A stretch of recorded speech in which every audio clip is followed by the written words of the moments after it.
If you're someone who wants to have a meaningful career but you feel a bit lost and you're asking yourself what is a meaningful career, how to have a meaningful career, and where do I start, then this advice that I've curated for you in this video might help you to get the answers to these questions.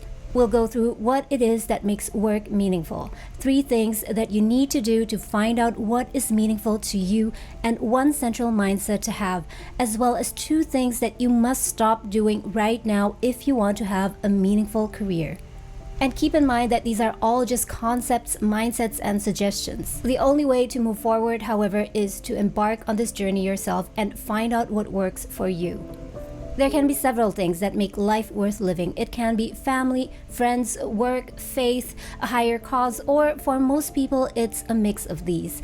In any case, it is rare that someone would say that his 4-bedroom mansion, her collection of designer bags, or one's next trip to Europe is that what truly makes life worth living. And yet, strangely, that is how many people choose to act or get habituated into acting as though it's those superficial goals that matter and what makes us happy. We all know that it's not true, and many of us long for something more lasting, something more profound, but just don't know what it is.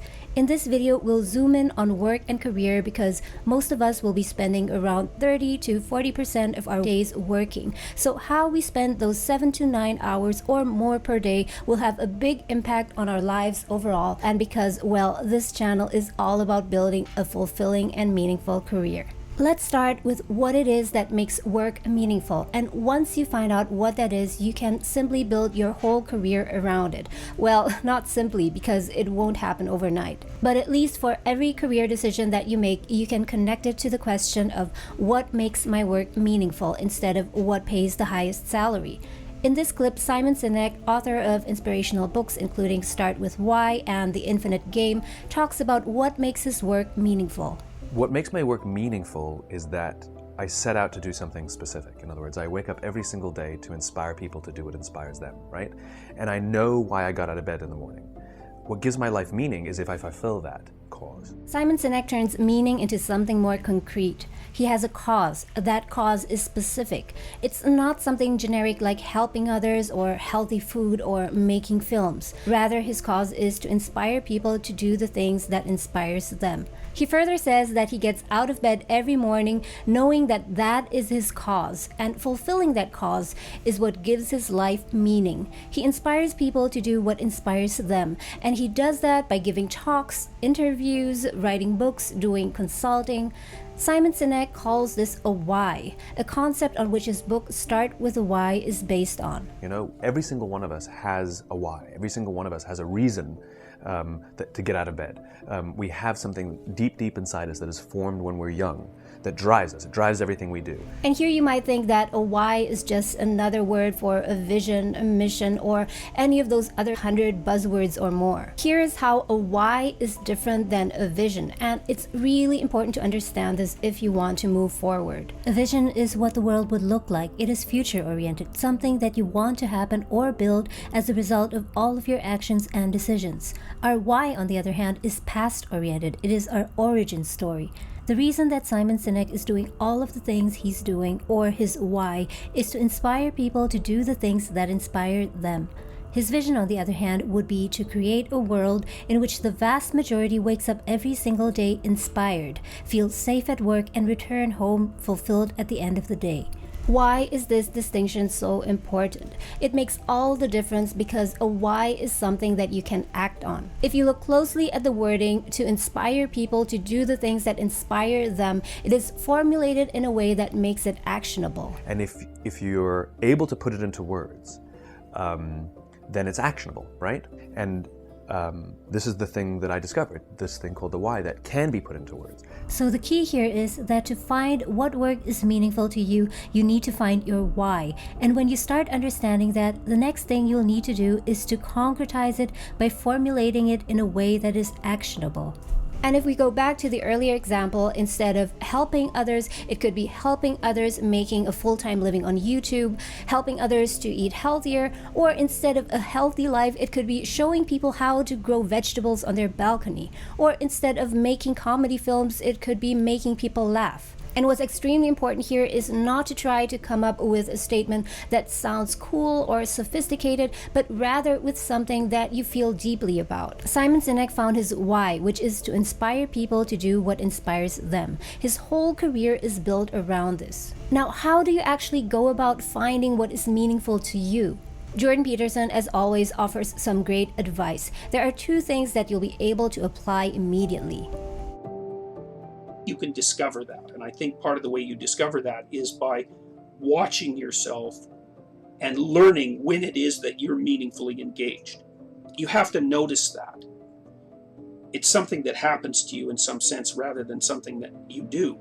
Finding what is meaningful to you is not something that you can theorize or make up. Instead, he says you need to discover it and notice it. This implies that the things that are meaningful to you are already there, but you might just have not uncovered them yet. The things that are meaningful to you could be your core, but there are layers and layers of issues, fears, distractions that make it difficult to discover it. You might have not noticed it because you're so busy with other things. It's like you've never noticed how beautiful the park near your house is because you've never had the time to take a walk there. This is Jordan Peterson's second piece of advice. You have to notice when you're meaningfully engaged, and then you have to work to expand the amount of time that you spend in that state. Once you've noticed that when doing certain things you feel meaningfully engaged, let's say that's when you draw cartoons. It's not your career yet and not even your job, and it doesn't matter. If you feel meaningfully engaged while doing it, you need to gradually spend more and more time doing it. It certainly won't be easy. You have your full-time job and responsibilities and 1,000 things that pull you away from that activity. But if each time you're pulled away, you remind yourself to re-engage, after a while it will become a habit. You spend 1 hour per week, then perhaps 3 hours per week. Soon it becomes every other day after work, and soon you'll be working on drawing cartoons every day. But first you have to have the faith that when you notice that you're meaningfully engaged, that's important. Don't ignore it. We're now getting closer to the core. We've learned from Simon Sinek what gives meaning to work and that you need to identify your why. He says, what gives my life meaning is if I fulfill that cause. For him, it's to inspire people to do the things that inspire them. Then put it into words so that it becomes actionable and not fuzzy and vague. And in order to find what's meaningful to you in the first place, Jordan Peterson says, 1, that you need to watch yourself and learn when you're meaningfully engaged, something that happens to you rather than something that you do, and 2, expand the amount of time in that state.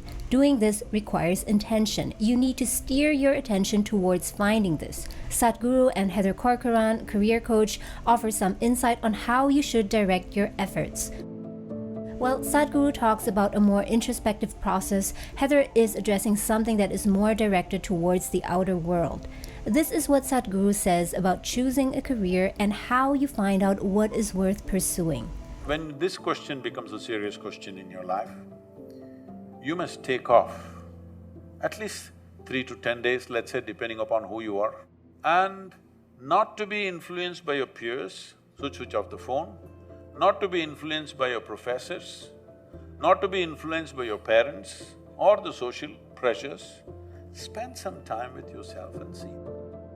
And I fully agree with this approach. It's very difficult to sort out your thoughts within 1 to 2 hours in between work and doing the laundry. If this, doing meaningful work, is something that really matters to you, then you need to make the time for it. Imagine the process of buying a new car. You wouldn't decide today that you want to buy a new car, walk into a dealership, and take your new car home within 2 hours. At least most people won't. You might test drive some cars, spend some time at the dealership, ask questions, and until you get to that point, you might have already spent 20 hours or so researching the different cars online. Then why would you spend less time on yourself figuring out what matters to you?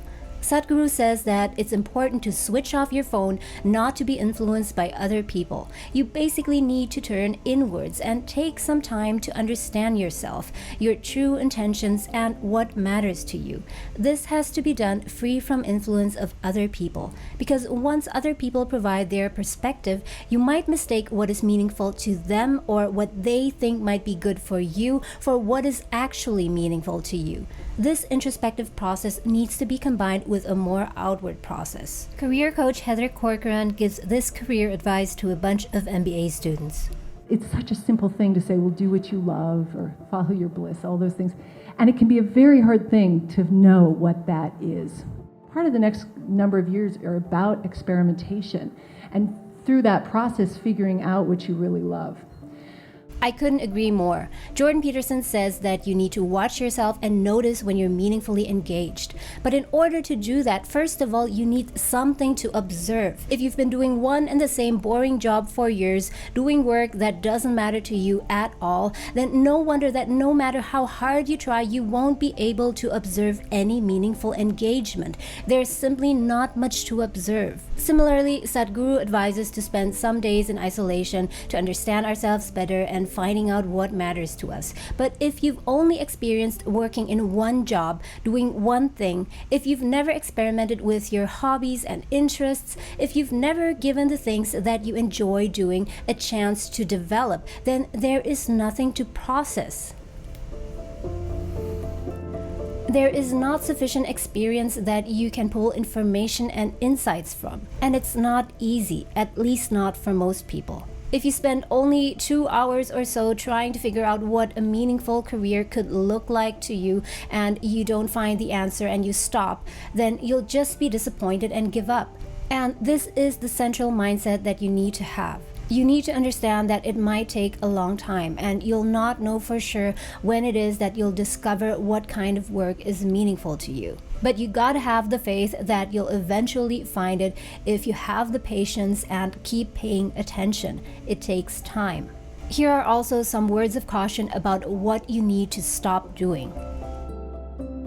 Endeavor to stop deceiving yourself and other people in every way you possibly can. And part of the reason for that is that if you engage in deception of any sort, you pathologize the structure of your being, but you could say you pathologize the structure of your nervous system, and then you can't trust its reports. We're indeed oftentimes our worst enemy. People deceive themselves, lie to themselves, not because they want to harm themselves, but because it's oftentimes an easy way out. One deception could, for example, be if you're staying in a job that you hate, working on things that you do not care about in the least, but telling yourself it's actually quite fun. You tell yourself this lie over and over again until you believe it.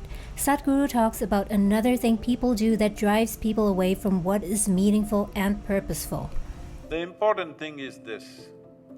See, if you make yourself, first of all you must do this, you must not be driven by your anxieties, your frustrations, your concerns. We all have our work-related anxieties. For some that might be not earning enough money, not achieving enough, thinking about whether we'll get promoted. But if you let your anxieties drive your decisions, if you make your career decisions based on your fears, it will lead you in a totally different direction. Because work that is meaningful may not always align with what is safe and easy in the moment. On the contrary, doing things that are meaningful oftentimes require harder work and taking more risk. Now, here you might ask, does doing meaningful work and pursuing a meaningful career means that I have to be broke and risk being homeless? That could happen or not, all depending on how you go about it. And that is one of the important things that I'll talk about in my future videos. How you can build a meaningful career without being broke, not drowning in debt, and having healthy finances. If this video was useful to you, then please do give it a thumbs up. That would help to get this video out to more people. If you want to support this channel, you can do that simply by leaving comments down below, share this video with your friends or on social media, or you can even buy me a coffee through the link in the descriptions below. Thank you so much for watching, and I'll see you again next time.